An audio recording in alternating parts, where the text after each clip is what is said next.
Anya, 2 tremblements de terre ont frappé le Venezuela. C'est un phénomène rare. Il y a des centaines de morts et beaucoup de personnes pourraient être coincées sous les décombres, en partie à cause du manque d'équipements lourds. Et cela semble être une occasion pour l'armée américaine d'approfondir son infiltration au Venezuela, après avoir enlevé le président légitime du pays, Nicolás Maduro, et son épouse, Cilia Flores. Voici une vidéo publiée par le Southcom annonçant son soutien aux opérations de secours dirigées par le département d'État après les séismes qui ont touché le Venezuela. Et ils ont mis une musique un peu ringarde en fond.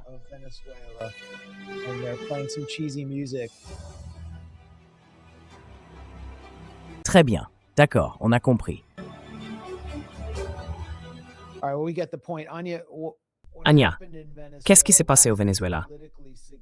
Pourquoi est-ce que c'est politiquement important et pas simplement une catastrophe naturelle comme les autres?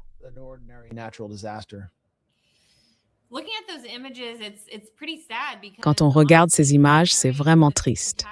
Franchement, quand on pense à la catastrophe au Venezuela, une vraie catastrophe, surtout autour de La Guaira, la capitale de l'État de La Guaira, juste à côté du district de Caracas. La dévastation là-bas, d'après ce que j'ai compris, est terrible. Des centaines de bâtiments se sont effondrés. Et les sanctions qui empêchent le gouvernement d'acheter les engins lourds nécessaires pour faire face à cette catastrophe ont fait que des gens sont restés coincés sous les décombres pendant des jours. Jusqu'à maintenant, avec l'aide qui arrive d'Équateur, de Colombie, du Salvador et du Mexique, ils n'avaient même pas vraiment pu dégager les gravats et commencer à secourir les victimes.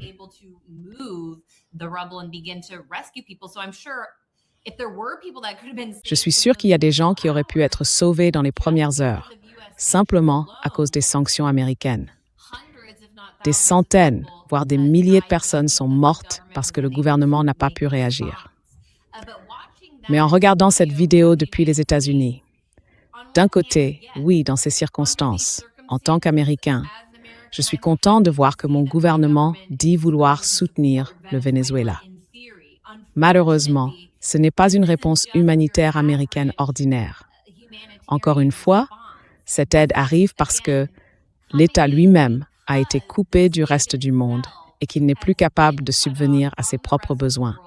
Et à cause de cette catastrophe, on a l'impression que c'est un échec du gouvernement.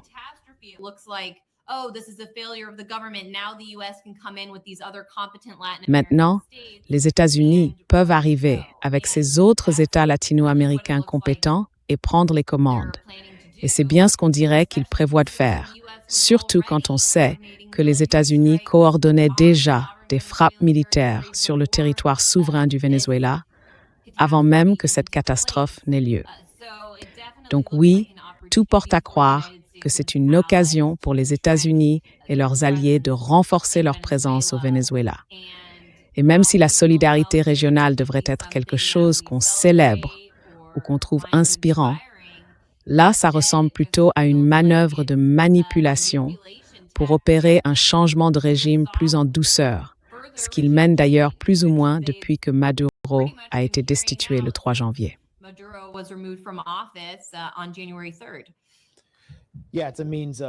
Oui, c'est une façon de transformer encore un peu plus le Venezuela en base militaire américaine.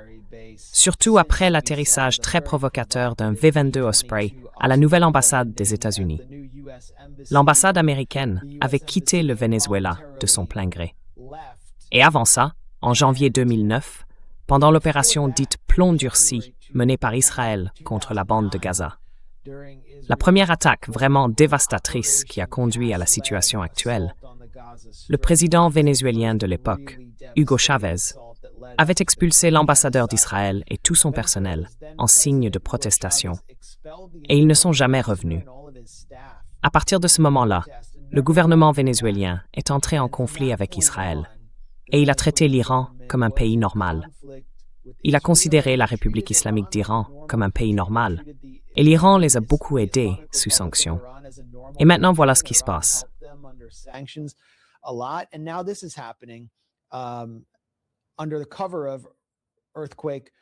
Sous couvert d'aide humanitaire, après le tremblement de terre, Israël envoie des équipes au Venezuela. Je suppose que ces équipes comprennent des agents de renseignement et des responsables à profil militaire. D'après e-Jewish Philanthropy, des organisations juives et israéliennes d'aide et de secours se préparent aussi à envoyer du personnel. Le gouvernement israélien a d'ailleurs annoncé qu'il préparait une délégation humanitaire. Le ministère des Affaires étrangères mène une évaluation de la situation avec les acteurs concernés en Israël et cherche les moyens d'apporter son aide. Tu te souviens, Anya, la première fois qu'on a vu Delcy Rodriguez, c'était à la réunion de l'Assemblée du peuple à Caracas, et elle portait un keffiyeh. Et maintenant, sous sa direction, Israël reprend pied au Venezuela, et j'imagine que cette présence va s'approfondir. Ensuite, on parlera de la Colombie. Mais toi, qu'en penses-tu?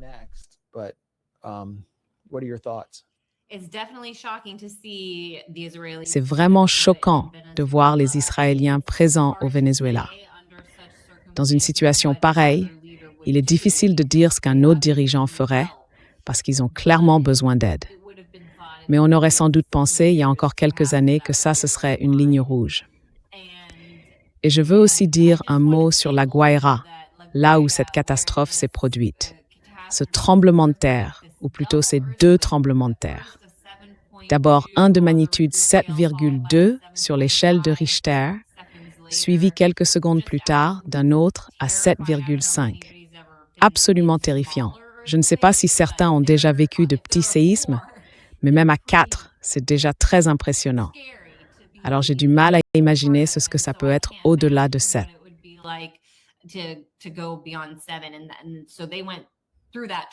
Ils ont donc vécu ça 2 fois, ce qui est très rare. Et un séisme de cette magnitude n'avait pas été enregistré au Venezuela depuis plus d'un siècle. Mais cette région, la Guaira, a aussi été le théâtre d'une catastrophe en 1999, quand des pluies torrentielles, provoquées par une tempête terrible, ont fait s'effondrer une partie de la côte. Il y a eu d'immenses glissements de terrain, des coulées de boue qui ont tué entre 10 et 30 000 personnes. Certaines victimes, leurs corps n'ont jamais été retrouvés. Elles ont été ensevelies sous la boue ou emportées par la mer. Et à l'époque, le nombre de morts, le bilan de cette tragédie était bien plus élevé que tout ce qui est officiellement envisagé aujourd'hui au Venezuela.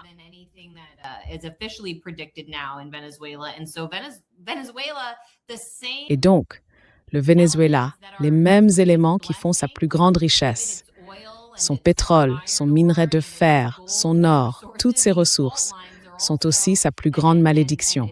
Parce que ses failles et sa position dans le monde ont provoqué des catastrophes naturelles qui parfois ravagent vraiment le pays. Et maintenant, sous ce gouvernement, ils ont créé une situation où l'armée américaine, qui avait été tenue à l'écart pendant si longtemps, il pourrait bien réussir à s'implanter, à renforcer sa présence et sa capacité à contrôler le pays. Et alors, les États-Unis, par ricochet, pourraient mettre la main sur une partie de ses ressources. might get its hands on some of those resources.